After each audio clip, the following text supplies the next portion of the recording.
Good morning, everybody. Thank you for being here today.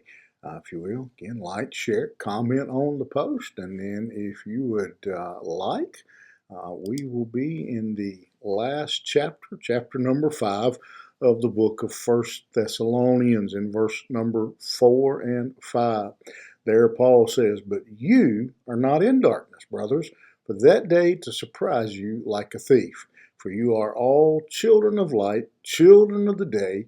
We are not of the night or of the darkness." And these are some good words for us. Paul, again, talking about the end of time, talking about the return of Christ, says there's going to be some uh, who are who are shocked. I'm certain, I don't know numbers, don't know percentages. I've never seen any kind of study or anything or research or whatever that would support. But I'm sure if I go out on the street, there are some people who would tell you no, they don't believe anything about Jesus returning. They don't even believe anything about anything like that. But for Christians, we may not know the day or the time, but we know it's coming.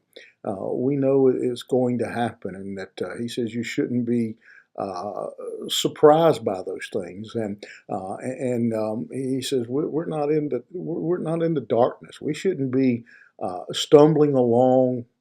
We shouldn't be alarmed by the events of this world. We shouldn't be wringing our hands, scared.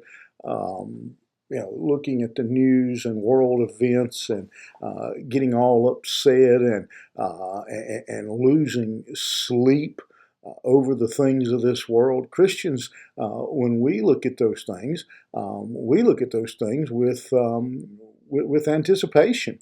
Again, they're not. I'm not saying I'm happy about everything going on around the world. There's things that go on that concern me, but they don't have to scare us. I had an interesting conversation the other day. I was in a restaurant, and there's a fellow that I've been talking to and trying to prod him along and with his to get him. As far as I know, he's not a believer, and so I've been trying to kind of steer the conversations in that direction. And he brought up an interesting question. He said his neighbor had actually asked him this question. He says, "Are you happy?" And he says, "How do you answer that question?" And I said, "Well," I said, "Yeah, I'm happy. Yeah, I'm happy." I said, "That doesn't mean I'm not concerned. I look around and I don't like wars and diseases and all the a lot of the immorality and things that are going on in this world.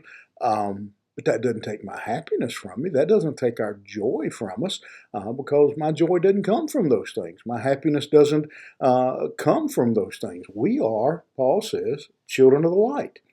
We know that all of these things that we see that might cause fear in the lives of some point us towards a conclusion, point us towards a knowledge of what is to come. Our knowledge, our awareness of what Scripture teaches us about the future causes us to have confidence. Again, doesn't mean I'm not. Doesn't mean I'm not going to be concerned. I don't like crime and knowing that me or someone I love could be, shot in the street, or some young person I care about could be sent into a war on some field somewhere. I don't like the bad news and the things that I don't like those things. But again, that's not where our joy and our happiness comes from. We are, if you're a believer, you are a child of the light. And so we don't have to be or shouldn't be upset by the events and the trouble of this world. We should be approaching the world with a calm uh, assurance, with a confidence, as the old hymn says, "Blessed assurance, Jesus is mine." We don't have to again face this world with fear and doubt and worry and all the ways that so many people, if you turn on the news or some of these talking heads, they're just wringing their hands and don't know what's going to happen. Our future is not connected to the stock market. It's not connected to the economy. It's not connected to who wins an election, who loses an election. Our confidence is our peace is connected to the one who sits on the throne for eternity.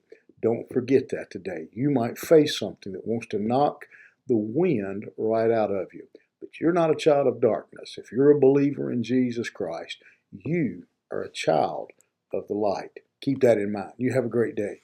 We'll see you here tomorrow morning.